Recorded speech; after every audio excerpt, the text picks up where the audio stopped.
Ohio Combat League 25 goes down on June 17th at the Cherry Valley Hotel in Newark, Ohio. And my next guest is going to be making his professional debut on this card. He is a flyweight contender I'm really excited about, and I'm excited to introduce him to the rest of the world. His name's Asher Frederick. Asher, welcome to the show, man. I appreciate your time. Thank you for doing this. Thank you for having me, man. It's always fun to hop on a podcast and let people know who I am. Well, you are a guy that does a lot of things well in MMA, but there's one discipline about you in particular. I think about wrestling with you first and foremost. That's the first thing I think about. But can you talk to me a little bit about how your game's evolved over the years? Obviously, we're making your pro debut. You feel that you're ready, but tell me more about your game. Tell me about the other non-wrestling elements of your game that you've been working on to get ready for this. Wrestling obviously has been the biggest part of my game and my most underutilized part of my game. I haven't really used my wrestling as much, and I feel like in a couple of fights that's cost me a lot, you know, but I've been constantly working on my striking, different angles, at now that I'm about to be pro, it's adjusting to the head kicks, adjusting to the elbows to the head, the knees to the head, and just different positions, like certain things you get away with as an amateur, you can't get away with as a pro now. And that's really all I've been working on is just fine tuning all my techniques. Is it also exciting in a way to know that you're making you'll be competing under a professional rule set, meaning you can leg lock, meaning you can knee people to the face, you can use your elbows. Like, are there parts of your game that you're excited to be able to show to people that you haven't been able to demonstrate in the past? Oh yeah, man, I'm really excited to elbow people and slice them up. I like inflicting pain, and there's just an excitement of now I'm a professional fighter, and I remember being 18 years old in high school, like you know, knowing what I want to do with my life, and everybody's like, "You're crazy. You're not. What if you get hurt? What if this?" And I would always tell them, "I don't care. Mm-hmm. I have Plan A, and I'm going on. If it doesn't work, it doesn't work."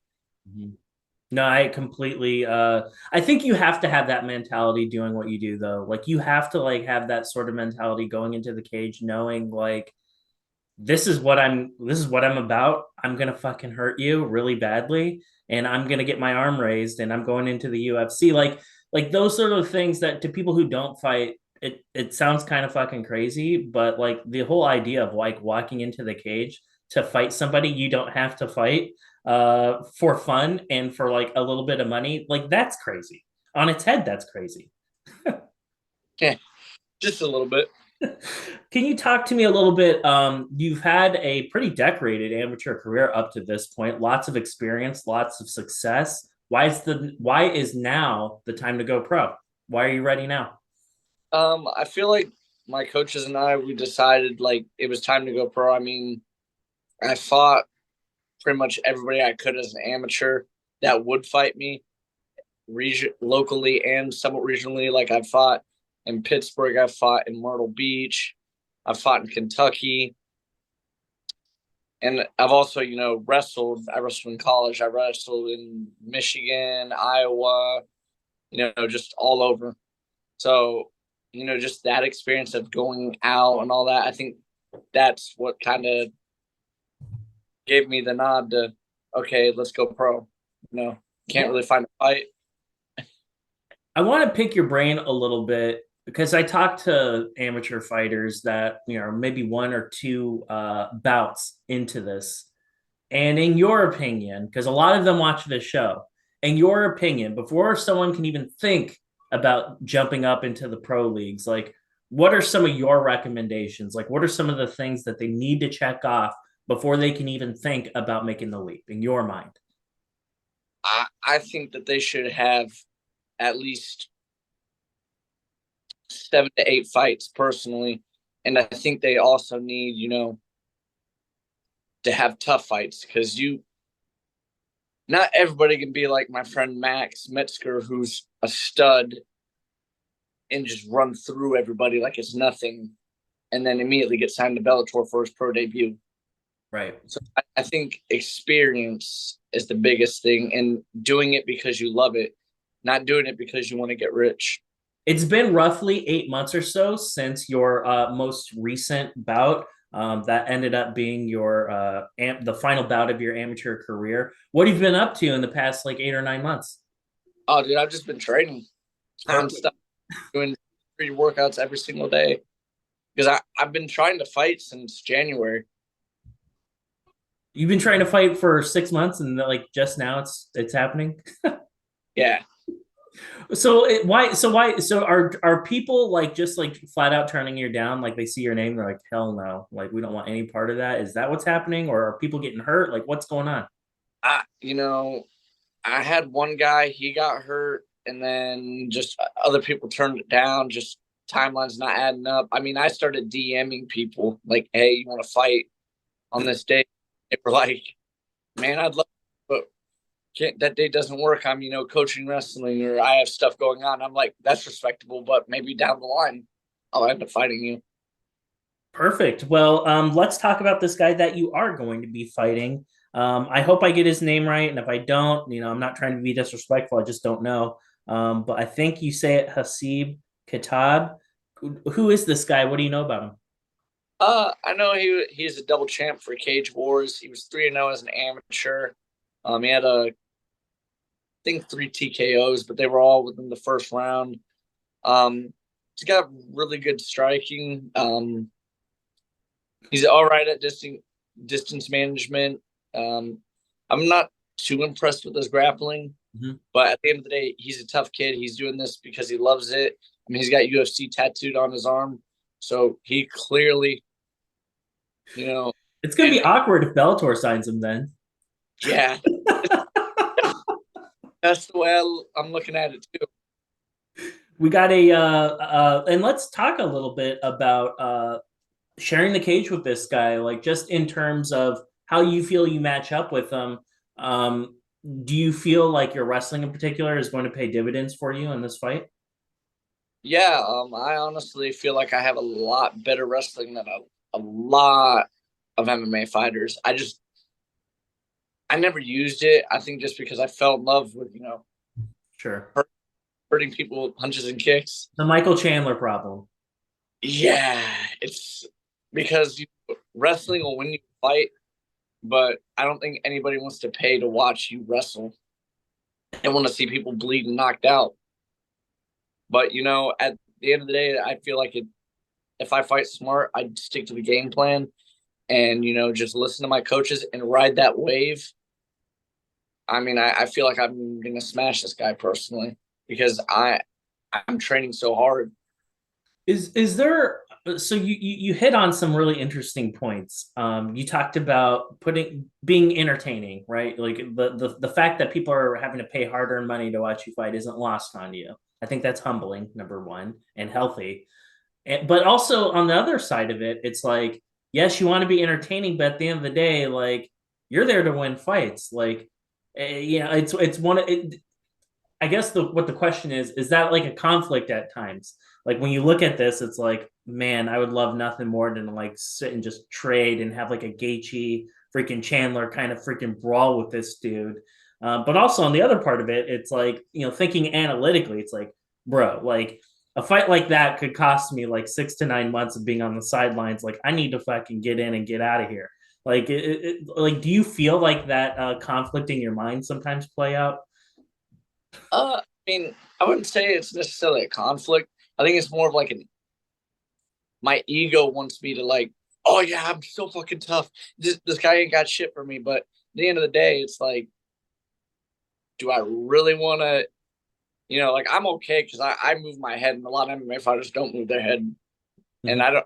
I haven't really been hit too much, but so I'm okay with sometimes just moving and striking, but I would much prefer just fighting smart and not getting brain damage. But if it comes down to it and I have to, I mean I'm okay with doing it. I mean I train with Skylar Bray, and if anybody's seen him fight, we get down.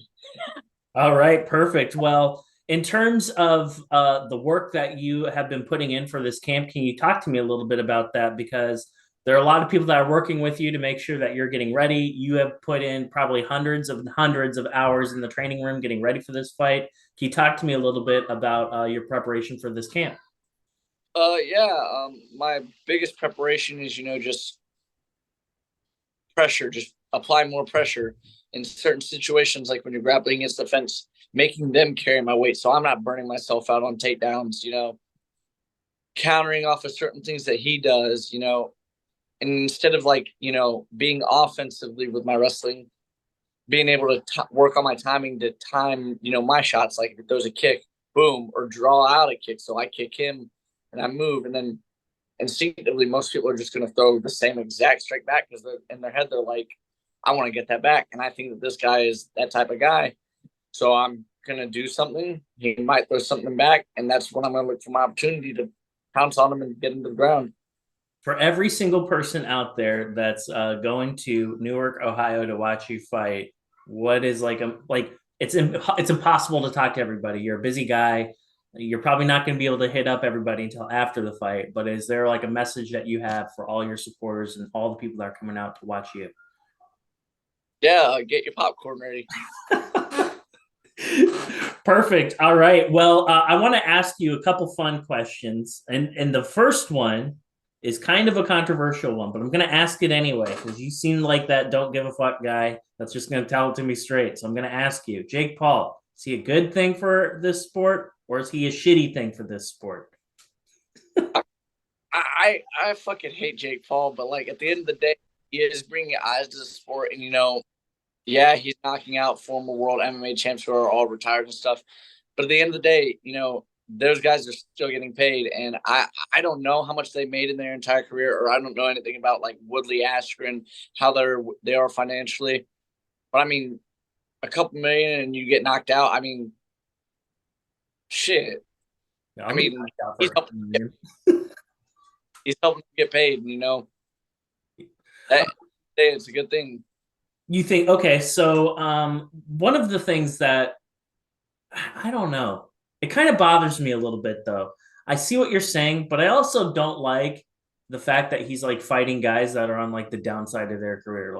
Like Anthony Smith made a quote and he was just like you don't get to just like beat up like on our legends. And I agreed with what he was saying. Like your thoughts on that comment, is that something that you agree with? Would you like to see him fight different opponents, or do you think it's just part of the circus and they're doing what they have to do to get eyes? I would like to see him fight, actual boxers. I mean, he's young, he's talented. He wrestled in Ohio, which is probably the second toughest state besides Pennsylvania to wrestle in. So, and he is athletic. And I mean, he's got power. I mean, he's knocked people out. And I would just like to see him fight better competition for boxing personally. Nate Diaz, does he win this fight in your opinion or no?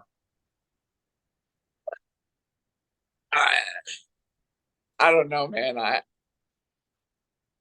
heart wants Nate to win, just but I feel like Nate's gonna, get a little bloody, walk around, be stupid, stay stalked a motherfucker, try to slap him.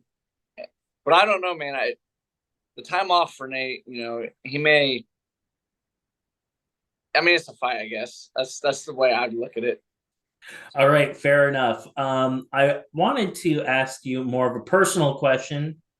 You have like some of the best taste in music out of anyone I know in this space. I see what you're listening to. It's very similar to the shit I listen to. Who are the three bands that are on your playlist right now? Ooh, right now, I'd probably say 100% Slipknot. Um, been Die Hard is Murder and Mudvayne. Wow, Probably three. you're dusting off some like classic like metal names now. What's the walkout song going to be? I personally with a walkout, working by Waka Flocka. That that that song gets me just go. But I have my own song. It's on Spotify that my uncle and my brother made. My brother, he raps and all that jazz. but it's called Shock and Rock, and it's just like it's just about me. It's like he's a menace to society with diplomatic immunity, the only one that's not afraid of the rest of humanity. Push him, he's in your head. And it's a really good song, but it's like about how how I put pressure on people and I just break them and grind them down. Perfect. Well, I look forward to hearing that song in the UFC Apex one day. Asher, you're the man. I appreciate your time. I want to give you the opportunity, though. If there's anyone out there that you'd like to thank, whether it be like your teammates or sponsors or whatever you got going on, I want to give you that chance before I let you go.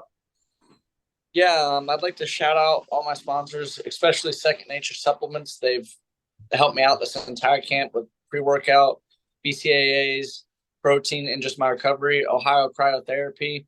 They've been taking care of me since my third amateur fight. So my body's hanging in there still. All my teammates like Mustafa, Al Jabrini, Skylar Bray, Madison, I don't know her last name, Melvin Harris, Travis Davis, Dan On, Mason Delays, Lucas Seibert, Josh Pereira, pretty much all the local Ohio MMA fighters and my coaches. That's all everybody I'm grateful for. Well, I'm grateful for you spending some of your morning with me. For ladies and gentlemen, to make sure you caught it, June 17th, that is the date. It's coming up very soon. Asher, are you still selling tickets for this, or are people screwed by now if they haven't bought any? Oh, yeah, there's still tickets going. My boss at work just spent like $1,500 though buying the entire company tickets. All right. Well, I'm also going to, in the description for this video, put Asher's Instagram handle. So if you want to get in contact with him or drop him a follow, just click on the link that's in the description and you can do that. Asher, thank you again for your time and good luck. Thank you. Seriously.